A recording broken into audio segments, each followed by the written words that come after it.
Hello, नमस्कार, राम राम, खमा खड़ी। स्वागत है आप सभी का लहर पाठशाला दिनेश आजना के साथ। और आज बात करने वाले हैं सर ये एक नई शुरुआत क्यों, नई मुहिम क्यों। तो जो भी साथी, मैं पिछले 3-4 साल से बीएसटीसी के क्षेत्र में कार्य कर रहा हूं, बीएसटीसी और पीटीटी के क्षेत्र में। और बीएसटीसी और पीटीटी वो फील्ड है जहां से आप शिक्षक लाइन के अंदर शिक्षक भर्ती है उसके लिए जाते हैं। बीएसटीसी आप 2 साल की करते हैं, उसके बाद आप रीट का एग्जाम दे सकते हैं। वहीं पीटीटी आप 2 साल की करें या 4 साल की करें, वो क्लियर होने के बाद रीट का एग्जाम दे सकते हैं। जैसा कि मैं बीएसटीसी 2020, बीएसटीसी 2021, 2022 से आपको तैयारी करा रहा हूं, तो कुछ बच्चे हमारे ऐसे जरूर निकले हजारों की संख्याओं के अंदर जो अब इस रीट को आने वाली रीट एग्जाम को दे सकते हैं। चाहे आपका बीएसटीसी 2022 के अंदर भी सिलेक्शन हुआ है, आपको सेकंड लिस्ट के अंदर भी कॉलेज मिली है या थर्ड लिस्ट में भी कॉलेज मिलेगी, फिर भी आप आने वाली रीट का एग्जाम दे सकते हैं और अगले 2 साल के अंदर शिक्षक बन सकते हैं।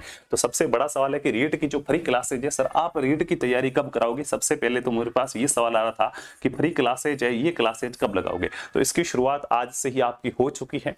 चैनल को सब्सक्राइब सभी चाहते जरूर कर दीजिएगा, बेल आइकन को ऑल कर लीजिएगा। ये हमारा न्यू चैनल है जहां पे आपको रीट की तैयारी है वो अच्छे प्रकार से कराई जाएगी। एक सेपरेट चैनल है जहां पे हम अच्छे प्रकार से पढ़ने वाले हैं। पहली बात, आपके सामने तैयारी करने से पहले इसकी भर्ती कब आएगी, उसके साथ दूसरा आप पूछ सकते हैं कि एग्जाम कब होगा, इसका सिलेबस क्या रहने वाला है, किस प्रकार से तैयारी करने, कितने नंबर लाने हैं। इस वीडियो के अंदर अपन ये सारी चीजें बात करेंगे। तो भर्ती लगभग दोस्तों अप्रैल के बाद आने की कह रहे थे। ये अप्रैल 2023 वाला हमारा चल रहा है, इसके बाद भर्ती आने की कह रहे थे। तो अब अप्रैल तो आ गया लेकिन अभी तक भर्ती नहीं है। आप सभी को पता, लगभग 12,000 पदों के आसपास में क्या है, थर्ड ग्रेड शिक्षक भर्ती परीक्षा है, उसकी पद है वो खाली है और उसकी भर्ती आएगी। तो वो सीधा नहीं होगा, ये जब भर्ती प्रक्रिया कराई जाएगी ये 2024 के अंदर भर्ती होगी, ठीक है। तो ये जब 2024 में कराई जाएगी तो उससे पहले एक रीट कराया जाएगा ताकि जो भी नए बच्चे आए हैं वो भी शामिल हो जाए, क्योंकि रीट के बिना आप थर्ड ग्रेड का एग्जाम नहीं दे सकते, रीट क्वालिफाई होनी चाहिए। तो इससे पहले आपको एक रीट का एग्जाम कराया जाएगा। तो ये लगभग अब क्या है, कभी भी इसका नोटिफिकेशन आ सकता है और नोटिफिकेशन आने के लगभग 6 से 8 माह के अंदर आपका क्या है, 6 से 8 माह के अंदर इसका एग्जाम हो जाएगा।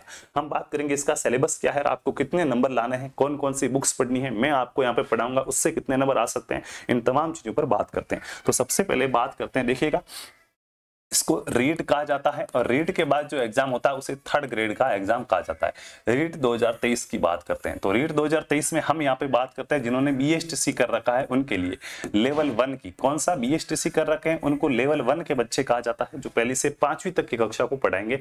उनके सिलेबस की दोस्तों मैं यहाँ पे बात करता हूँ। तो सबसे पहले देखिएगा, एक कुल अंक होंगे आपके, कुल प्रश्न आएंगे। प्रश्नों की मैं बात करूं तो कुल 150 प्रश्न पूछे जाएंगे। कितने प्रश्न आपके एग्जाम में पूछे जाएंगे, 150 प्रश्न आपके कुल एग्जाम में पूछे जाएंगे। और ये कितने नंबर के प्रश्न आएंगे, तो दोस्तों रीट के अंदर प्रत्येक प्रश्न 1 नंबर का होता है। कुल 150 अंक भी मिलेंगे, 150 अंक आपको यहाँ पे मिलने वाले हैं। ये रीट का क्या है, सिलेबस। इसमें कुल विषय कितने होते हैं उसकी बात करें, कुल कितने विषय से आपके प्रश्न पूछे जाएंगे, तो दोस्तों 30-30 प्रश्न आते हैं प्रत्येक विषय के। कितने, 30-30 प्रश्न आते हैं प्रत्येक विषय के। पर विषय के 30-30 प्रश्न आते हैं, यानी कि लगभग आपके 5 यहाँ पे 5 विषय बनेंगे, तभी आपके क्या है 150 अंक और 150 प्रश्न बन सकते हैं। तो हमें 5 सब्जेक्ट है वो तैयार करना है। 5 में से मैं आपको कितने सब्जेक्ट तैयार कराऊंगा इस लहर पाठशाला के माध्यम से, वो भी यहाँ पे आपको मैं बताने वाला हूँ। तो देखिएगा, सबसे पहले बात करते हैं तो बाल विकास व शिक्षण शास्त्र। हमने बीएसटीसी के अंदर जिस प्रकार से शिक्षण अभिरुचि पढ़ा था उससे थोड़ा सा लेवल हाई रहेगा। बाल विकास व शिक्षण शास्त्र, एक बच्चे का विकास कैसे होता है, गर्भावस्था से लेकर प्रौढ़ावस्था तक की उसके भी सपन अवस्थाओं को पढ़ेंगे। कहाँ पे मस्तिष्क का वजन कितना होता है, 9 महीने माह के पेट में उसका किस प्रकार से विकास होता है, प्लेसेंटा वहां वो पोषण किससे प्रदान करता है, तमाम चीजों को हम यहाँ पे पढ़ने वाले हैं। तो बाल विकास व शिक्षण शास्त्र, शिक्षण शास्त्र का मतलब, बाल विकास का मतलब तो दोस्तों हो गया बच्चे का विकास कैसे होता है, और शिक्षण शास्त्र का मतलब बच्चों को पढ़ाते कैसे हैं। पहली से 5वीं तक के बच्चे हैं उनको कैसे पढ़ाते हैं। तो ये लेवल 2 और लेवल 1 दोनों के लिए सेम ही रहता है। इसके कुल आपके 30 प्रश्न आएंगे। कितने प्रश्न आएंगे, 30 प्रश्न आएंगे, 30 अंक के। ये तो आपका हो गया पहला सब्जेक्ट, ठीक है। इसको इंग्लिश में आपको थोड़ी ज्यादा आती होगी, तो इंग्लिश के अंदर मैं इसको कहूँ तो साइकोलॉजी कहा जाएगा। इसको क्या कहा जाएगा, साइकोलॉजी इंग्लिश के अंदर कहा जाएगा, ठीक है। जो अपन बीएसटीसी में पढ़ते थे उसी का नेक्स्ट पार्ट है। उसके बाद बात करते हैं आगे की। तो दूसरा भाग आपका यहाँ पे होता है जिसको कहेंगे हम पर्यावरण अध्ययन। क्या कहेंगे दोस्तों, पर्यावरण अध्ययन। जीके हार्ड वाला जीके नहीं होता है।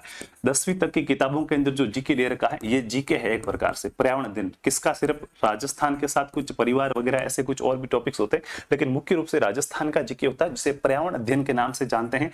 इसके भी 30 प्रश्न आते हैं, 30 अंक का ये भी होता है। उसके बाद में नेक्स्ट सब्जेक्ट की बात करूं तो तीसरा आपका भाषा होती है। भाषा एक तो भाषा फर्स्ट होती है और एक भाषा क्या है, एक भाषा सेकंड होती है। दो भाषाएं आपको क्या है, दो भाषाएं आपको सिलेक्ट करनी पड़ेगी। उन दो भाषाओं के आपके क्या है 30-30 प्रश्न पूछे जाएंगे और 30-30 नंबर के आपके प्रश्न होंगे। अब दो भाषाएं कौन सी, जो पंजाब क्षेत्र से है वो पंजाबी लेगा या उसके साथ हिंदी ले ली उसने। अपने यहाँ पे मुख्य रूप से जो बच्चे भाषा लेते हैं वो फर्स्ट भाषा हिंदी लेते हैं, सेकंड भाषा में संस्कृत लेते हैं। सेकंड भाषा में आप इंग्लिश ले सकते हैं, फर्स्ट भाषा संस्कृत लेके सेकंड भाषा हिंदी ले सकते हैं, जैसा आप चाहे वैसे कर सकते हैं। लेकिन जहाँ ज्यादातर बच्चे जो करते हैं वो ये है कि फर्स्ट भाषा के अंदर वो हिंदी लेते हैं। तो हम भी हिंदी फर्स्ट भाषा को यहाँ पे पढ़ेंगे और सेकंड भाषा के अंदर कौन सी भाषा ली जाती है, संस्कृतम भाषा है वो ली जाती है। ठीक है, उसके बाद पांचवा सब्जेक्ट आपका गणित आता है। अब लेवल 1 वाले बच्चों को इस सब्जेक्ट से डर लगता है। दोस्तों ये गणित बहुत ही नॉर्मल गणित है, मैं आपको आराम से सिखा सकता हूँ, बहुत ही अच्छे प्रकार से क्या है, बहुत ही बेसिक गणित है, इतना डरने की कोई बात नहीं है। इसके भी 30 प्रश्न आएंगे और क्या है 30 नंबर का होगा। अब इसमें से लगभग आधे क्या है, आधे नंबर तो सीधे दोस्तों कट जाते हैं। कहां पे, शिक्षण विधियों में। कैसे, पर्यावरण अध्ययन के 30 प्रश्न आ रहे हैं ना, तो इस 30 में से लगभग 15 प्रश्न है वो तो जीके के पूछे जाएंगे कि राजस्थान की राजधानी कौन सी, फलाना वगैरह ऐसा कुछ। 15 प्रश्न पर्यावरण पढ़ानी कैसे, शिक्षण विधियां क्या पूछी जाएगी, शिक्षण विधियां। 15 प्रश्न ऐसे आएंगे जो पूछेंगे कि पर्यावरण पढ़ानी कैसे। कभी 10 आते हैं, कभी 15 आते हैं, कभी 12 आते हैं, फिक्स नहीं, लेकिन एक अनुमान है। ठीक है, हिंदी के अंदर 15 प्रश्न तो सीधे व्याकरण के आएंगे जहां पे आपसे संधि समास उपसर्ग प्रत्यय पूछा जाएगा। लेकिन 15 प्रश्न ऐसे आएंगे कि हिंदी पढ़ानी कैसे, बच्चों को हिंदी आप कैसे पढ़ाओगे, हिंदी की शिक्षण विधियां, हिंदी की शिक्षण विधियां, वहां से आपके प्रश्न आएंगे। उसी प्रकार संस्कृत का भी सेम है 15-15 का, गणित का भी सेम है। गणित के 20 प्रश्न लगभग गणित से आ जाते हैं और 10 प्रश्न क्या है, गणित को पढ़ाओगे कैसे, वहां से आ जाते हैं। तो इस प्रकार से डरने की आवश्यकता नहीं। अगर आपको गणित नहीं भी आती है ना, तो आपके 20 प्रश्न ही गलत हो रहे हैं। पीछे वाले 10 प्रश्न गणित पढ़ानी कैसे वो सबको आ जाएगी। गणित कैसा विषय है, प्रश्न ऐसा आता है, गणना पर आधारित, कठिन, सरल, तार्किक, तो गणना पर आधारित गणित है। ऐसे बेसिक से प्रश्न आते हैं जो आपको मैं सिखा दूंगा। अब इसमें से मैं आपको कितने सब्जेक्ट पढ़ा सकता हूँ और आपको कितने बुलाने, तो पढ़ाने को दोस्तों मैं साइकोलॉजी सबसे फेवरेट सब्जेक्ट रहेगा मेरा यहाँ पे, जो मैं आपको पूरा का पूरा क्लियर करूंगा। कल से अपनी इसकी क्लासेस स्टार्ट करने वाले हैं और पर्यावरण अध्ययन आपको पढ़ा सकता हूं, हिंदी पढ़ा सकता हूं, संस्कृत पढ़ा सकता हूं, गणित पढ़ा सकता हूं। एक साइंस के बच्चे के लिए सारे सब्जेक्ट पढ़ना बहुत ही आसान है, लेकिन फिर भी खिचड़ी न पकाते हुए हम एक एक सब्जेक्ट को पढ़ेंगे। पहले हम साइकोलॉजी क्लियर करेंगे, साइकोलॉजी कवर करने के बाद हम क्या है पर्यावरण को क्लियर करेंगे, पर्यावरण क्लियर के बाद हिंदी को करेंगे, हिंदी को करने के संस्कृत करेंगे। ऐसे तो जो ये 30-30 प्रश्न आते हैं प्रत्येक सब्जेक्ट के, जो मैंने आपको तैयारी किस प्रकार से करनी होगी, तो जो ये 5 विषय मैंने आपको बताए हैं जहां पे प्रत्येक विषय से 30-30 प्रश्न आते हैं, आपको टारगेट लेके चलना है कि ये जो 5 विषय मैंने आपको बताए हैं, इनमें जो दोस्तों ये 30-30 प्रश्न आते हैं, 30 में से आपको 20 प्रश्न सही करने। नकारात्मक अंकन है नहीं। क्या सर प्रश्न का उत्तर गलत करेंगे तो नेगेटिव मार्किंग है या नहीं है, तो इसमें नेगेटिव मार्किंग नहीं होती है। ठीक है, किसी भी प्रकार की नेगेटिव मार्किंग नहीं है। आप एग्जाम के अंदर तुक्का मार के भी आ सकते हैं दोस्तों। तो इसमें आपको टारगेट रखना है कि 20 प्रश्न सही करने हैं। कितने, 20। अपने साइकोलॉजी में 20 करने हैं, हिंदी में 20 करने हैं, बस 20-20 प्रश्न का टारगेट रखो तो आपके दोस्तों 100 अंक बनते हैं। कितने अंक बनते हैं, 100 अंक बनते हैं। और यहाँ पे इस अंकों से आपका कोई लेना देना नहीं है, बस पास करना। रीट जीवन में एक बार पास करना जरूरी है। बस जीवन में क्या है, जीवन में एक बार अगर आपको शिक्षक बनना है 3rd ग्रेड या, तो जीवन में एक बार 2nd ग्रेड वगैरह, रीट क्या है 2nd ग्रेड की तो हालांकि अलग से भर्ती आती है, सॉरी उसके लिए बीएड चाहिए। तो जीवन में बीएसटीसी वालों के लिए बता रहा हूँ कि जीवन में एक बार रीट पास करना जरूरी है। ये आपने पास नहीं की तो आप शिक्षक नहीं बन पाओगे। जीवन में एक बार पास कर लो, एक बार पास कर लो। पास करने के लिए सर क्या करना पड़ेगा, आप 150 में से 85 नंबर लाने होंगे। ये मैं आपको कह रहा हूं ना कि 100 नंबर का टारगेट रखो, आपको 100 भी नहीं लाने हैं। 150 में से जिस बच्चे के भी 85 नंबर आ जाते हैं रीट के एग्जाम के अंदर, उसको रीट में पास माना जाता है कि ये क्या हो गया है, रीट के अंदर पास हो गया है। ठीक है, तो ये आपकी रीट क्या हो गई, पास हो गई। अब जीवन में एक बार आपने रीट पास कर ली, फिर जिंदगी में रीट की चाहे कितनी भी भर्तियां आए, अपने को देने की कोई आवश्यकता नहीं। आप अपना स्कोर सुधारना चाहते हो तो दे सकते हो, बाकी अपना पास है अब अपने को नहीं देनी। अब आपका अगला रीट के बाद जो एग्जाम होगा वो 3rd ग्रेड का एग्जाम होगा, उस पर पूरा का पूरा फोकस करना है, जहां से आपका सिलेक्शन होगा। तो ये कुछ सब्जेक्ट हो गए। अब इसके अगर मैं बेस्ट बुक की बात करूं कि अच्छी अच्छी किताबें कौन सी है, अगर कोई किताब भी पढ़ना चाहे तो अच्छी किताबें कौन सी है, तो देखिएगा बाल विकास और शिक्षण शास्त्र की किताब आती है 1st रैंक की। किसकी, 1st रैंक की किताब आती है। इसकी भाषा बहुत ही सरल है, नया बच्चा इसको आराम से पढ़ सकता है और समझ सकता है, इसके लिए मैं कहूंगा 1st रैंक की। पर्यावरण अध्ययन की बात करूं तो सिकवाल की किताब आती है, उसको आप अच्छे प्रकार से पढ़ लेंगे तो आपके काफी प्रश्न सही होने की संभावना यहाँ पे बढ़ जाती है।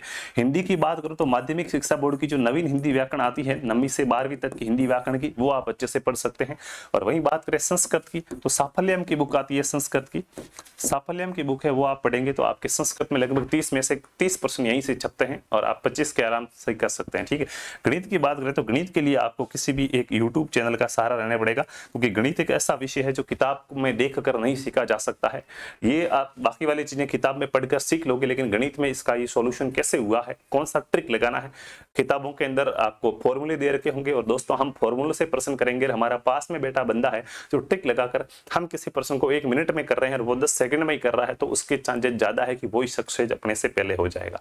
तो ट्रिक्स वगैरह होते हैं, तो इसके लिए आपको यूट्यूब पर कोई एक क्लास लेनी होगी। तो ये दोस्तों अपना कुछ यहाँ पे रहा है, और सभी आप अगर अच्छे प्रकार से सपोर्ट करते हैं, सहायता करते हैं, तो बहुत जल्द साइकोलॉजी है वो स्टार्ट कर देंगे, अच्छे प्रकार से पढ़ाएंगे, जैसा आपको पेड कोर्स में भी नहीं मिलेगा। अपन रीड का पेड कोर्स लॉन्च ही नहीं करेंगे, नहीं हमने कोई पेड कोर्स नहीं, जो भी है सारा यूट्यूब पे पढ़ाएंगे, ताकि आपको भी कोई शंका नहीं रहे। तो सभी चैनल को सब्सक्राइब जरूर करें और बेल आइकन को, घंटी वाला आइकन को ऑल पे क्लिक कर ले, ताकि आने वाली प्रत्येक न्यूज और नोटिफिकेशन आप तक पहुंच पाए। धन्यवाद।